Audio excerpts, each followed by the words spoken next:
കണ്യാല മൗല എന്ന് പറഞ്ഞ വലിയൊരു മഹാനുണ്ട്, മരിച്ചുപോയി.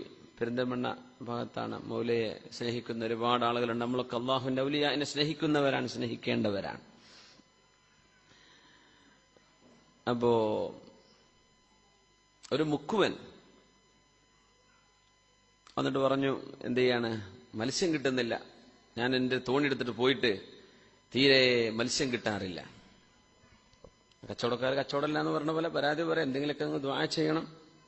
പറഞ്ഞു, നാളെ രാവിലെ നീ തൂണെടുത്ത് പോയിക്കോ, നിനക്കൊരുപാട്, നീ കുറച്ചങ്ങൊരു ആഴക്കടലിലേക്ക് എത്തുമ്പോ നിനക്കൊരുപാട് മത്സ്യം കിട്ടും, നല്ല മത്സ്യം കിട്ടും. നീ വല കൊണ്ട് പിടിച്ചോ. പക്ഷെ അവിടെ ഒരു വലിയൊരു മത്സ്യം അതിന്റെ വാലിട്ടടിച്ചുകൊണ്ട് നിന്റെ മുമ്പിലേക്ക് വരും. അതിനെ നീ ഒന്നും ചെയ്യരുത്, ബാക്കിയുള്ള മത്സ്യമൊക്കെ നീ പിടിച്ചു പോര്. 1.5 ലക്ഷം ഇതിന് കടമുണ്ടെന്ന്, കടക്ക വീട് നീ പൊയ്ക്കോന്ന് പറയും. അപ്പൊ അദ്ദേഹം പിറ്റേന്ന് പോവാണ്. മൗല അങ്ങനെ പറഞ്ഞു. അതുകൊണ്ട് അള്ളാഹുവിന്റെ ഔലിയാക്കന്മാരൊക്കെ പറഞ്ഞ ചില വാക്ക് കിട്ടി അങ്ങനെയാണല്ലോ. അങ്ങനെ പോകുന്നു, കടലിലെത്തുന്നു, ഭയങ്കര റാഹത്ത്, ഇതുവരെ കിട്ടാത്ത മത്സ്യം അദ്ദേഹത്തിന്. വല വീശുന്നത് മൊത്തം നിറയെ മത്സ്യം. അപ്പോഴാണ് വലിയൊരു മത്സ്യം അടുത്തുകൂടെ അങ്ങനെ വാലിട്ട് അടിച്ചു പോകുന്നു. അപ്പോഴേക്ക് ഇദ്ദേഹത്തിന് ആ കാര്യം മറന്നുപോയി. മൗല പറഞ്ഞിട്ടുണ്ട്, ആ മത്സ്യത്തെ ഒന്നും തുടരുത്, അതിനൊന്നും ചെയ്യരുത്.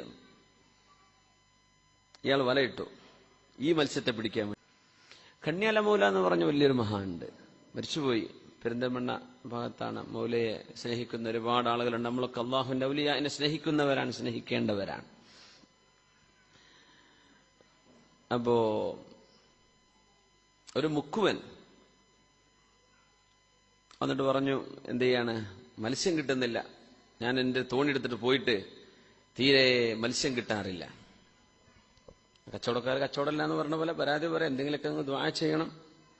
പറഞ്ഞു, നാളെ രാവിലെ നീ തൂണെടുത്ത് പോയിക്കോ, നിനക്കൊരുപാട്, നീ കുറച്ചങ്ങൊരു ആഴക്കടലിലേക്ക് എത്തുമ്പോ നിനക്കൊരുപാട് മത്സ്യം കിട്ടും, നല്ല മത്സ്യം കിട്ടും. നീ വല കൊണ്ട് പിടിച്ചോ. പക്ഷെ അവിടെ ഒരു വലിയൊരു മത്സ്യം അതിന്റെ വാലിട്ടടിച്ചുകൊണ്ട് നിന്റെ മുമ്പിലേക്ക് വരും. അതിനെ നീ ഒന്നും ചെയ്യരുത്, ബാക്കിയുള്ള മത്സ്യമൊക്കെ നീ പിടിച്ചു പോര്. 1.5 ലക്ഷം ഇതിന് കടമുണ്ടെന്ന്, കടക്ക വീട് നീ പൊയ്ക്കോന്ന് പറയും.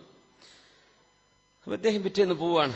മൗല അങ്ങനെ പറഞ്ഞു. അതുകൊണ്ട് അള്ളാഹുവിന്റെ ഔലിയാക്കന്മാരൊക്കെ പറഞ്ഞ ചില വാക്ക് കിട്ടി അങ്ങനെയാണല്ലോ. അങ്ങനെ പോകുന്നു, കടലിലെത്തുന്നു, ഭയങ്കര റാഹത്ത്, ഇതുവരെ കിട്ടാത്ത മത്സ്യം അദ്ദേഹത്തിന്. വല വീശുന്നത് മൊത്തം നിറയെ മത്സ്യം. അപ്പോഴാണ് വലിയൊരു മത്സ്യം അടുത്തുകൂടെ അങ്ങനെ വാലിട്ട് അടിച്ചു പോകുന്നു. അപ്പോഴേക്ക് ഇദ്ദേഹത്തിന് ആ കാര്യം മറന്നുപോയി. മൗല പറഞ്ഞിട്ടുണ്ട്, ആ മത്സ്യത്തെ ഒന്നും തുടരുത്, അതിനൊന്നും ചെയ്യരുത്. ഇയാൾ വലയിട്ടു ഈ മത്സ്യത്തെ പിടിക്കാൻ.